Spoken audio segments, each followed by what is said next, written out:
So Chris, is hacking GSM the new hacking Wi-Fi? I'd say so, and it's even better than hacking Wi-Fi because at least 802.11 was designed in a reasonably modern environment with some understanding of security. GSM dates back to the couple of decades before security was mainstream, and it makes some very bad assumptions that we now know to be completely invalid. So what was holding us back from this the entire time? The lack of hardware like this. This is the USRP. This is a software radio system. This is essentially the hardware device that makes it all possible. And without things like this, the GSM protocol, it's very difficult to talk the GSM protocol. It's very complicated. There's lots of channel hopping, and the hardware just didn't exist. Well, I was here 2 years ago where Hikari was demonstrating some GSM hacks where he was using a USRP, and the USRP won. And his hardware, he was saying that if only he had dozens of these to map the entire spectrum, he'd have a better chance. But he was still demonstrating some stuff where, in fact, GSM was using plain text for SMS messages. And so what's the difference between the research that you're doing and what Hikari's been doing? Hikari's research is focused quite heavily on the cryptographic side of GSM. My research is much more broad spectrum. I look at the protocol in general. I'm looking at things like IMSI catchers, not necessarily cryptographic weaknesses, but functional weaknesses of the system. So things like the ability for the base station to tell you that you're not going to get ciphering. Plain text communication between the phone and the SIM card and the implications of that to the system as a whole.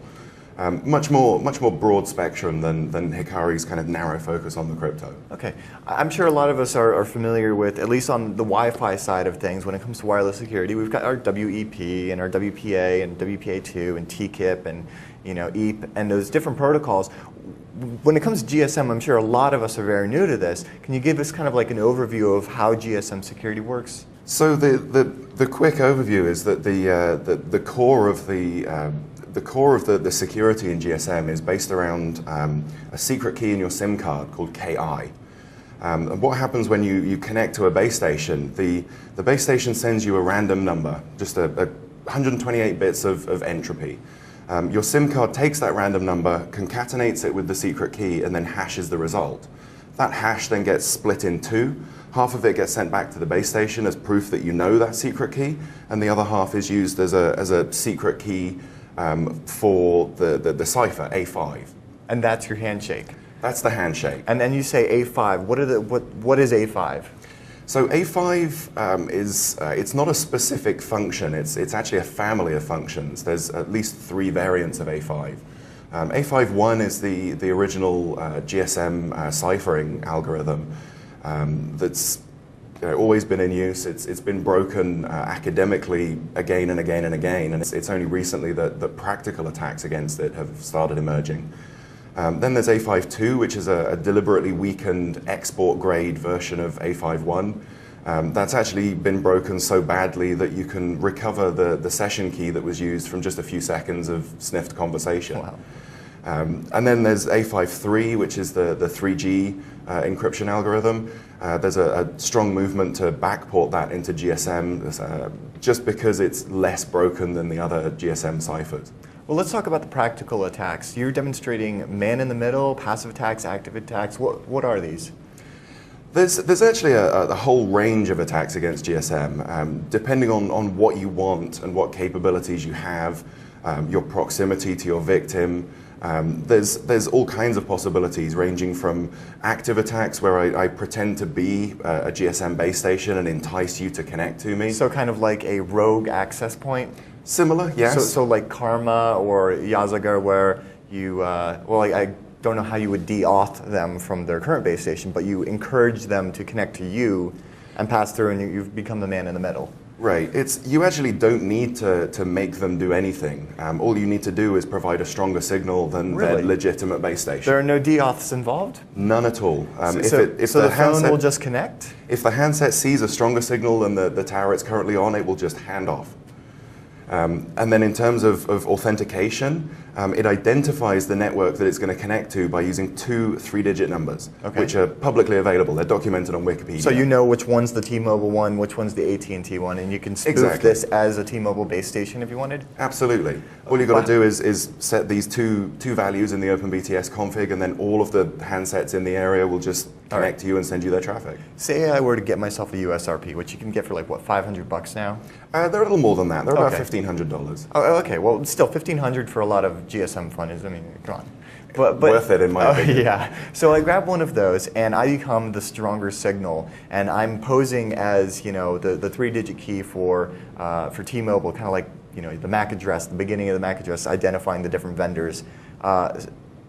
What is going to allow me to actually terminate calls, and how do I bridge that with the rest of the network? And more importantly, how do I even authenticate them? Because aren't they expecting to authenticate with T-Mobile? Well, here's the thing. I'll take that step by step. That's got a lot of questions to answer there. So in terms of them expecting to see T-Mobile, the phone, as far as the phone is concerned, it is connected to T-Mobile. It sees that the mobile network code or the mobile country code corresponds to T-Mobile, and it has no way of authenticating T-Mobile beyond that. It doesn't ask any questions, it just takes it for face value? Absolutely. Beautiful. And then, obviously, I don't necessarily know the secret key in your SIM card, so I won't necessarily be able to set up ciphering.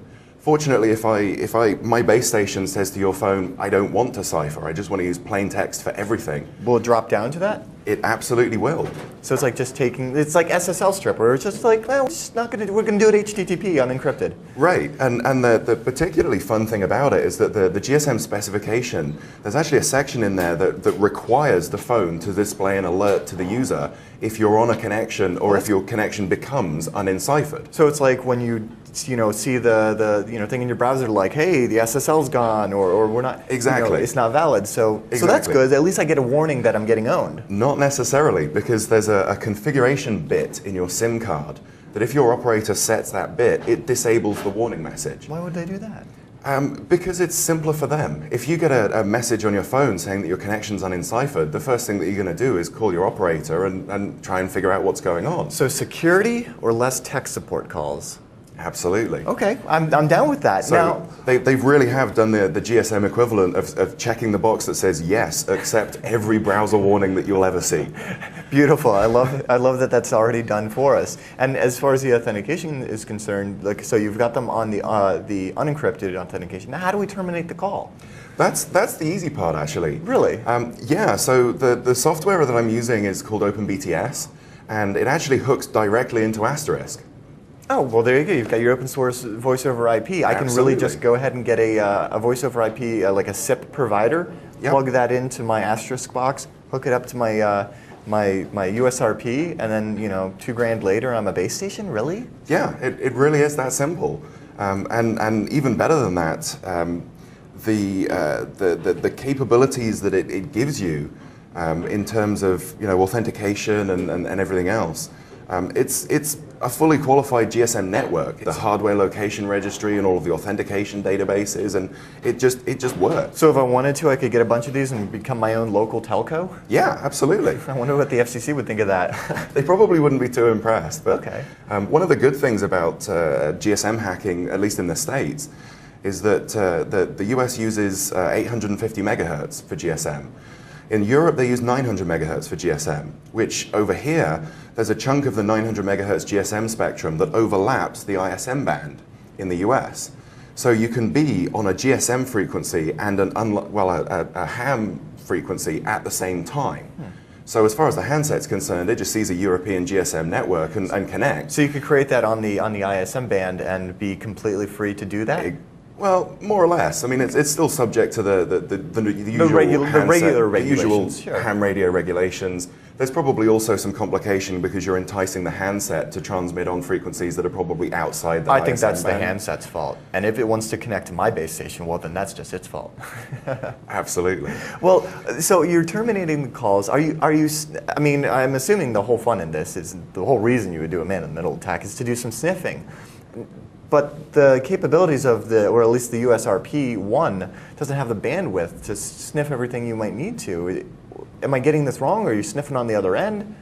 So if you're connected to my base station, then and I'm telling your handset what frequencies to use and what channel hopping algorithm to use, so I don't need to sniff anything on the radio side. You're connected to my Asterisk server, and I can just put a copy of Wireshark on my Ethernet connection, and I can just sniff it all as it comes out as a SIP conversation. So what do you do that with? Do you replay the call, or what have you practically, what kind of fun, mischievous stuff have you gotten into with that? Anything that Asterisk is capable of.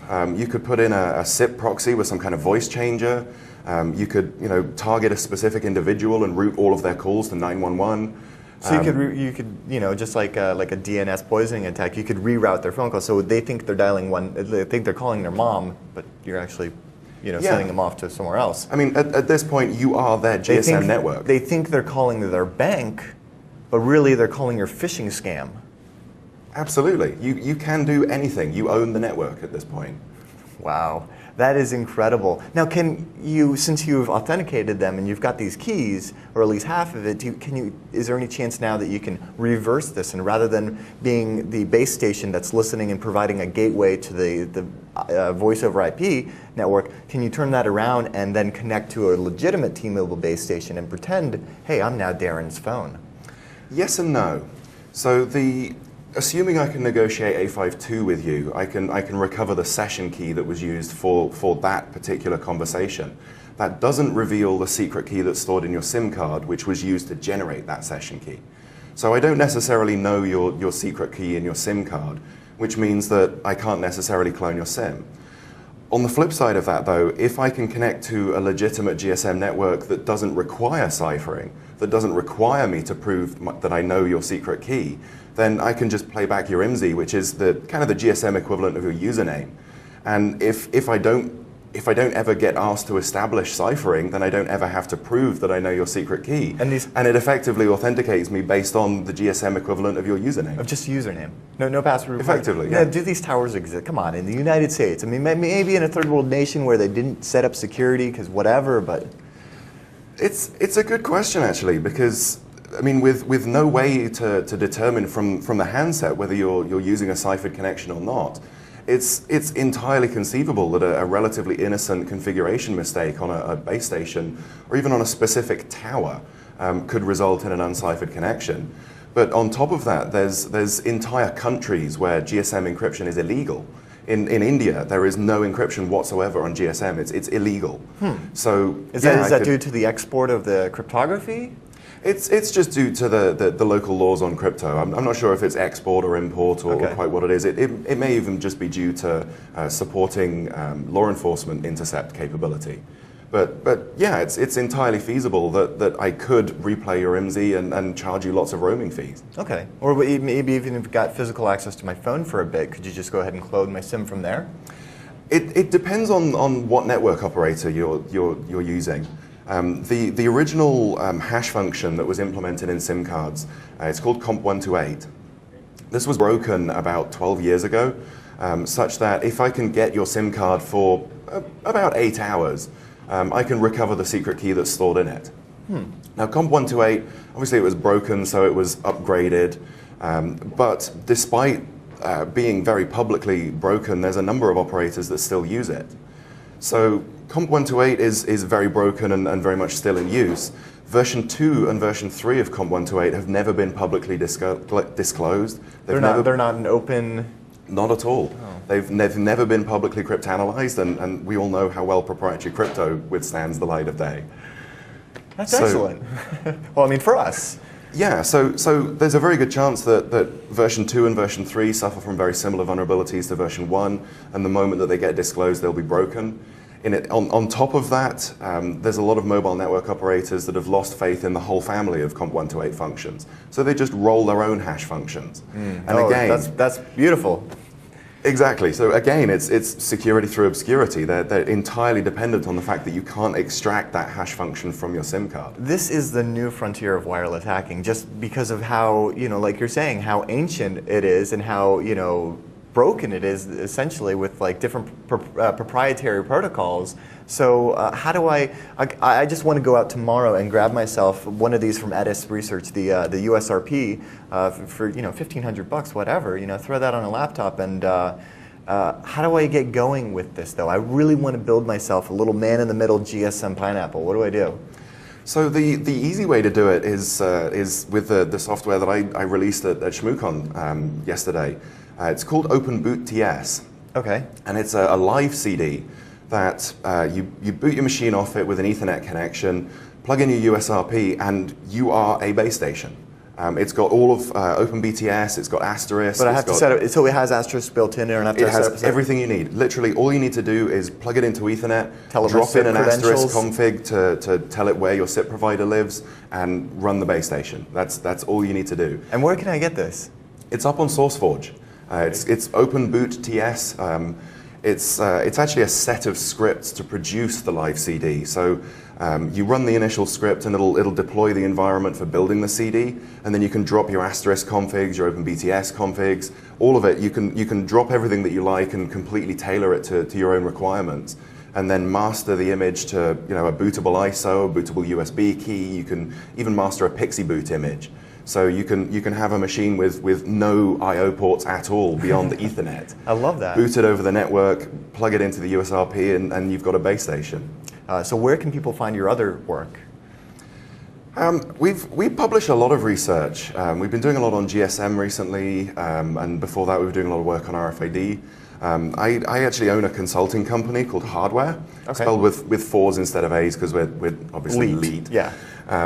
Hardware.com. Chris Paget, you can follow me on Twitter. I announce all of my talks, and whenever I release anything, it's all up on there. So yeah, it's relatively easy to keep up to date. Well, thank you so much, Chris. It's been a pleasure.